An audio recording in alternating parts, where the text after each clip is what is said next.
मिथिला के जंगलों में बहुत समय पहले एक सियार रहता था।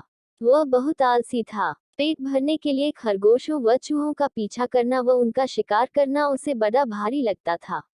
शिकार करने में परिश्रम तो करना ही पड़ता है ना। दिमाग उसका शैतानी था। यही तिकदम लगाता रहता कि कैसे ऐसी जुगत लगाई जाए जिससे बिना हाथ पैर हिलाए भोजन मिलता रहे। खाया और सो गए। एक दिन उसी सोच में डूबा वह सियार एक झाड़ी में दुबका बैठा था। बाहर चूहों की टोली उछल कूद व भाग दौड़ करने में लगी थी। उनमें एक मोटा सा चूह था, जिसे दूसरे चूहे सरदार कहकर बुला रहे थे और उसका आदेश मान रहे थे। सियार उन्हें देखता रहा। उसके मुंह से लार टपकती रही। फिर उसके दिमाग में एक तरकीब आई।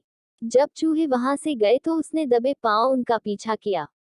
कुछ ही दूर उन चूहों के बिल थे। सियार वापस लौटा। दूसरे दिन प्रातः ही वह उन चूहों के बिल के पास जाकर एक टांग पर खड़ा हो गया। उसका मुंह उगते सूरज की ओर था। आंखें बंद थी। चूहे बोलों से निकले तो सियार को उस अनोखी मुद्रा में खड़े देखकर वे बहुत चकित हुए। एक चूहे ने जरा सियार के निकट जाकर पूछा, सियार मामा, तुम इस प्रकार एक टांग पर क्यों खड़े हो? सियार ने एक आंख खोलकर बोला, मूर्ख, तूने मेरे बारे में नहीं सुना कभी। मैं चारों टांगे नीचे टिका दूंगा तो धरती मेरा बोझ नहीं संभाल पाएगी। यह डोल जाएगी। साथ ही तुम सब नष्ट हो जाओगे। तुम्हारे ही कल्याण के लिए मुझे एक टांग पर खड़े रहना पड़ता है। चूहों में खुसर पुसर हुई। वे सियार के निकट आकर खड़े हो गए। चूहों के सरदार ने कहा, हे महान सियार, हमें अपने बारे में कुछ बताइए। सियार ने ढोंग रचा, मैंने सैकड़ों वर्ष हिमालय पर्वत पर एक टांग पर खड़े होकर तपस्या की। मेरी तपस्या समाप्त होने पर एक टांग पर खड़े होकर तपस्या की। मेरी तपस्या समाप्त होने पर सभी देवताओं ने मुझ पर फूलों की वर्षा की। भगवान ने प्रकट होकर कहा कि मेरे तप से मेरा भार इतना हो गया है कि मैं चारों पैर धरती पर रखूं तो धरती गिरती हुई ब्रह्मांड को फोड़कर दूसरी ओर निकल जाएगी। धरती मेरी कपापार ही टिकी रहेगी। तब से मैं एक टांग पर ही खड़ा हूँ। मैं नहीं चाहता कि मेरे कारण दूसरे जीवों को कष्ट हो। सारे चूहों का समूह महातपस्वी सियार के सामने हाथ जोड़कर खड़ा हो गया। एक चूहे ने पूछा, तपस्वी मामा, आपने अपना मुंह सूरज की ओर क्यों कर रखा है? सियार ने उत्तर दिया, सूर्य की पूजा के लिए। और आपका मुंह क्यों खुला है? दूसरे चूहे ने कहा, हवा खाने के लिए। मैं केवल हवा खाकर जिंदा रहता हूँ। मुझे खाना खाने की जरूरत नहीं पड़ती। मेरे तप का बल हवा को ही पेट में भांति भांति के पकवानों में बदल देता है।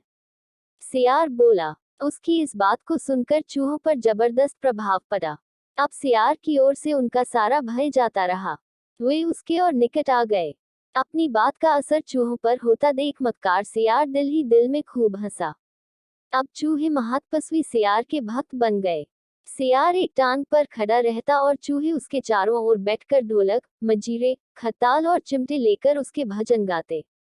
सियार सियारम भजनम भजनम। भजन कीर्तन समाप्त होने के बाद चूहों की टोलियां भक्ति रस में डूबकर अपने बिलों में घुसने लगती तो सियार सबसे बाद के 3-4 चूहों को दबोचकर खा जाता। फिर रात भर आराम करता, सोता और डकारे लेता। सुबह होते ही फिर वह चूहों के बिलों के पास आकर एक टांग पर खड़ा हो जाता और अपना नाटक चालू रखता। धी चूहों की संख्या कम होने लगी। चूहों के सरदार की नजर से यह बात छिपी नहीं रही। एक दिन सरदार ने सियार से पूछ ही लिया, हे महात्मा सियार, मेरी टोली के चूहे मुझे कम होते नजर आ रहे हैं। ऐसा क्यों हो रहा है? सियार ने आशीर्वाद की मुद्रा में हाथ उठाया, हे चतुर मूषक, यह तो होना ही था। जो सच्चे मन से मेरी भक्ति लड़ेगा, वह सशरीर बैकुंठ को जाएगा। बहुत से चूहे भक्ति का फल पा रहे हैं। चूहों के सरदार ने देखा कि सियार मोटा हो गया है। कहीं उसका पेट ही तो वह बैकुंठ लोक नहीं है, जहां चूहे जा रहे हैं। चूहों के सरदार ने बाकी बचे चूहों को चेताया और स्वयं उसने दूसरे दिन सबसे बाद में बिल में घुसने का निश्चय किया। भजन समाप्त होने के बाद चूहे बिलों में घुसे। सियार ने सबसे अंत के चूहे को दबोचना चाहा। चूहों का सरदार पहले ही चौकन्ना था। वह दांव मारकर सियार का पंजा बचा गया। असलियत का पता चलते ही वह उछलकर सियार की गर्दन पर चढ़ गया और उसने बाकी चूहों को हमला करने के लिए कहा। साथ ही उसने अपने दांत सियार की गर्दन में गधा दिए। बाकी चूहे भी सियार पर झपटे और सबने कुछ ही देर में महात्मा सियार को कंकाल सियार बना दिया। केवल उसकी हड्डियों का पिंजर बचा रह गया।